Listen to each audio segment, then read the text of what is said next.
Козметика, а не вистински пресврт, ротација или враќање на старите кадри во ново партиско пакување. Реформите кои долго се најавуваа на Бихачка и во Мала Речица не направија тектонски изместување како што се очекуваше. Истата реторика и во пораките кои ги испраќаат лидерите на СДСМ и ДУИ.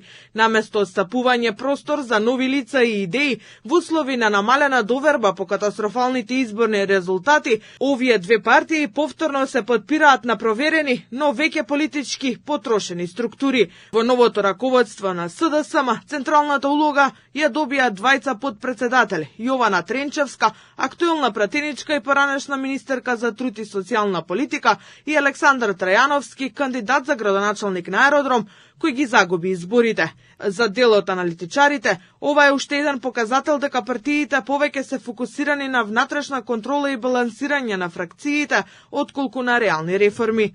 Заклучокот после поразите кои ги има на изборите е дека се сите криви освен председателот на таа политичка партија. Јас повеќе мислам дека Социјалдемократскиот сојуз во моментот не се занимава со ревитализирање и обнова на самата партија и кадровско реекипирање, туку мојот впечаток е дека внатре се води една своевидна клановска борба и дека Филипче се труди да се справи со противниците кои ги има како пратеници во собранието, но и на одреден клан, да кажеме, како што е во последно време она што го гледаме како изјава на еден Петар Шилегов. Единствената промена што се гледа и по Конгресот на интегративците е поголемо присуство на жени во најтесното партиско раководство и низа рокади од една на друга функција на истите кадри.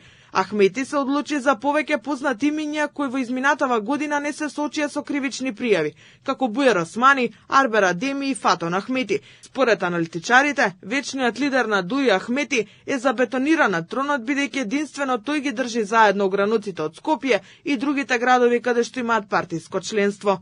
Искрено без Ахмети ДУИ уште повеќе ќе се распадче, се значи а оно што го видовме вчера беа само козметички реформи, не видовме, јавноста не виде воопшто ниту едно ново име во најтесното раководство и тоа што е стабилно беше тоа што тој конгрес беше конгрес под притисок на јавноста, бидејќи дури за прв пат претрпе пораз на локалните избори и сума сумарум, ако се гледат имињата што се постави на тесното раководство, се тие значи изгубија на локалните избори, дури ќе се води по таа практика, односно по фамозниот збор на Али Ахмети како до сега. Според аналитичарите, СДСМ темелно треба да поработи на идеологијата и вредностите на црвените линии, бидејќи праксата низ годините покажала дека не си стојат на зборот, а граѓаните тоа го препознаваат. Кадровските решенија на Филипче не наидоа на поддршка од партиското членство, туку напротив, изминативе денови пристигнаа бројни оставки од општинските организации. ДУИ пак пред себе има противник со кој ќе треба да се соочи со програма и реални проекти,